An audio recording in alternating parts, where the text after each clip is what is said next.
Hello guys, কেমন আছেন সবাই? আজকে আপনাদের মাঝে আবার নতুন একটি ভিডিও নিয়ে হাজির হলাম। তো চলুন দেখা যাক আজকে ভিডিওতে কি কি শব্দার্থ রয়েছে। কুম্পল জড়ো করা, বোয়াং ফেলে দেওয়া, বোসার বড়, মালাইরা কখনো কখনো এটাকে বেসারও বলে, তো বেশিরভাগ বোসারটাই ইউজ করে। কেচিল ছোট, এটা মালাইরা সংক্ষেপে কিচ্চি বলে, কিন্তু আপনি যদি লিখতে যান তাহলে এটা কেচিল লিখতে হবে। পাগি সকাল, ট্যাঙ্গারি দুপুর, পেতাং বিকাল, মালাম রাত্র, বালেক ফিরে যাওয়া।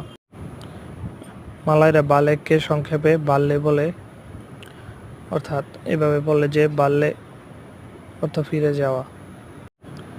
মাসুক প্রবেশ অথবা ঢুকানো। ক্লোয়ার বাহির, জালান জালান ঘোরাঘুরি করা। জালান কাকি হাঁটা, কাকি পা। প্লান প্লান ধীরে ধীরে, ডিয়াম শান্ত, বিসিং বিসিং চিল্লা চিল্লি। সো গাইস, আজকে এই পর্যন্তই। যদি আপনাদের কোনো প্রশ্ন থেকে থাকে ভিডিওতে, তাহলে কমেন্ট বক্সে অবশ্যই জানাবেন।